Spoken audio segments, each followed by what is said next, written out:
down from the Middle East. You are not native African. No, not at all. Ethiopians. As a matter of fact, we don't have the Negro blood at all.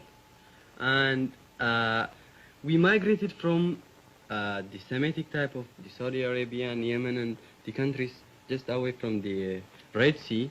And the origin could be said that some people drafted and came to the northern part of Ethiopia.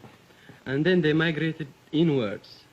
And time went on, they stayed and stayed, and then the Hamitic races from the bordering, from the south and from Sudan and things like that, from the countries in Africa. Excuse me for interrupting, but if you don't have Negro blood, then this is news to me, the Ethiopians, I would think, wouldn't have any particular feeling about race relations in other parts of Africa. We don't at all feel any relationship. It's none of our concern. I mean, we just don't care about it. As we don't have the Negro blood, we shouldn't have to worry ourselves. I mean, the color you might, the color of my face is just dark because it's due to the exposure of the sun. And my country is a mountainous country. It's 800 feet above sea level. And it's more or less nearer to the sun than is the other countries that lay near the equator. Yuma? Yeah. You're not white? And not black? Not black. What are you? It's just in between. Yuma, and I would like to know, are you, for instance, very much interested in the South African race policy? Or do you stand more or less objective towards that? Not at all. We wish you would do things fairly. I mean, we wish you don't treat the native South Africans as you do right now. But as a matter of fact, we don't care. We just listen to your policies and things that go on in South Africa. But I'd like to ask you one question. Would it become more, would you think it would be a little... Oh. You mean... Wait, just before... Would the matter be worse or better, within these few years? Or what is the stand right now of this South African problem? Could I just ask you another question before I answer yours? Yeah. Is there any discrimination, for instance, between the separate tribes in your country? How do you, for instance... I'm very happy you brought that point. As a matter of fact, the Amhara tribes consider ourselves superior to the other tribes, to the adjacent tribes that live in the same community. And we just consider them inferior and consider ourselves superior. And that could be something of segregation, but it's not actually in the sense that you take it and the Americans in Little Rock take it. I mean, it's just very unprominent. I mean, do you mean that you think that the other tribes are perhaps a little too primitive, for instance? Not so matter of primitiveness or so. It's just a matter of ignorance, I shall say. Oh. I mean, the Amhara tribes are more cute and clever. And that's why, they are just... That's your tribe? Yeah, that's my tribe. I'm but proud of very it. modest, yes. Yeah. And Yuma, do you have whites in Ethiopia? White people? Foreigners? White people, yes. Yeah, lots of them. We have the Americans, as a matter of fact. They're working in different departments. And I'd like to say one point on that. They seem to be more cooperative in... they looked as though they are cooperative in my country, and I thought it was because they were in a foreign country that they should cooperate. But no, I proved it right here. They have assemblies in communities and things like that. I mean, they are more cooperative than I actually saw it in my country. Yuma, just to get back to another point, do you then think, for instance, it's fair that if there is discrimination in Ethiopia, even between, well, the same race and the same nation... Not the same race, of course the same nation. The same nation. But do you think then it's fair to judge South Africans as white towards black?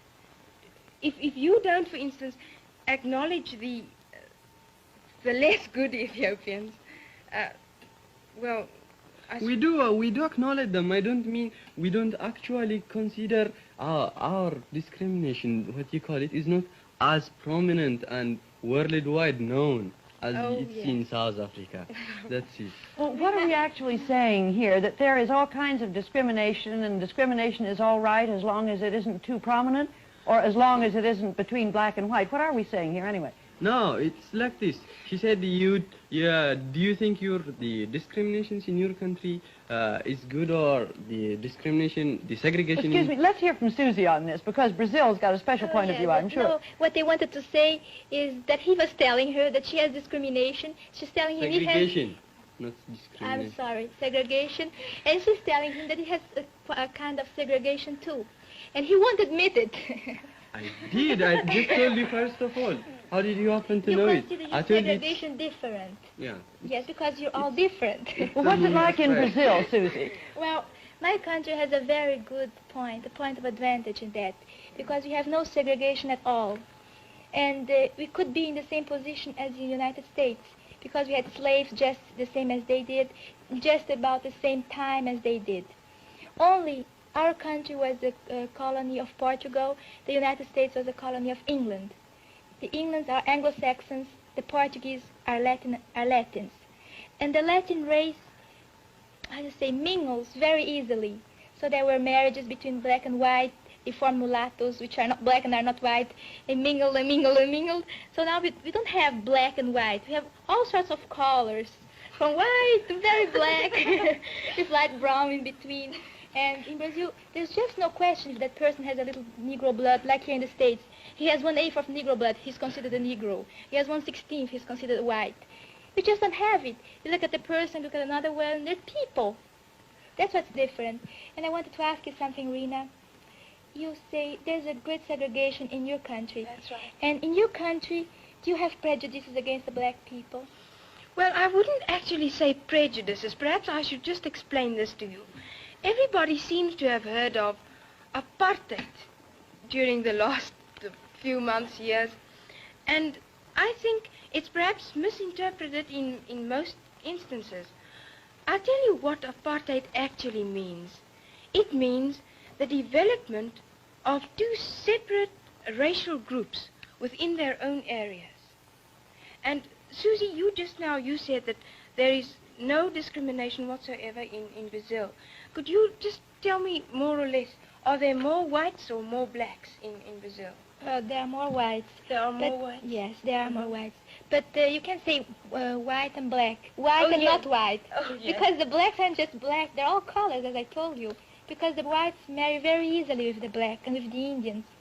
In Brazil, that yes. happens very much.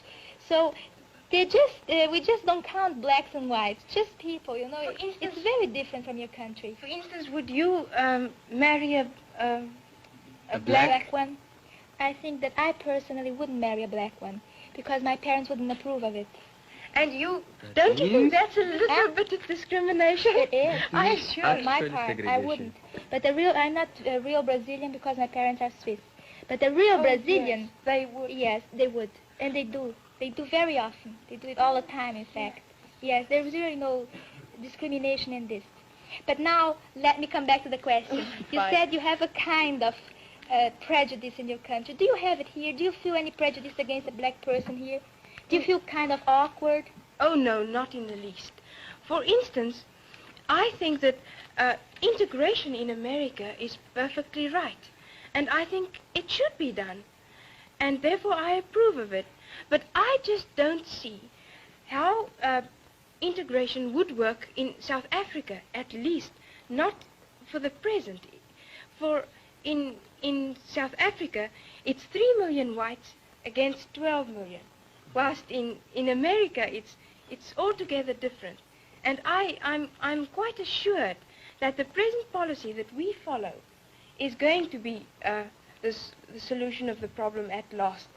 Actually, I hope Could so. you I don't imagine think the so. Brazilian problem having been solved like that? No, it Why doesn't. not? It won't ever work.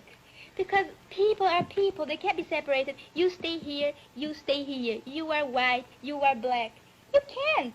Are you God to judge what they have to do, where they have to stay? You have to go in those schools, they have to go in those schools. You marry with this one, she marries that one. No. No, it's not a question of who is God and who's going to judge, but it's a civilization against a civilization. After all, it is it is the white South Africans that have built up South Africa to where it is With the now. help of whom? With the help of the other, but with Who the did the heavy supervision. work? With the You black. supervision of the... I'm so excited, you know. Oh yes, perhaps it should, but I don't know. After all, it's not fair to think that South Africans should just quit all their good work right here. For instance, I couldn't tell what is going to happen in future, but I think for the present time, there is no other solution. For what would you think? Well, I think that people have the right to live as they want to. I think you can't put a barrier between people. Let them go and do as they wish to. If they want to go to your schools, let them. If they don't want to, okay.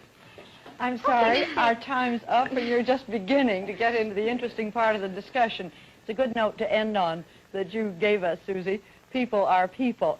In a brief summary, I think I've learned a couple of things tonight. I've learned a little bit more about Ethiopians' racial background.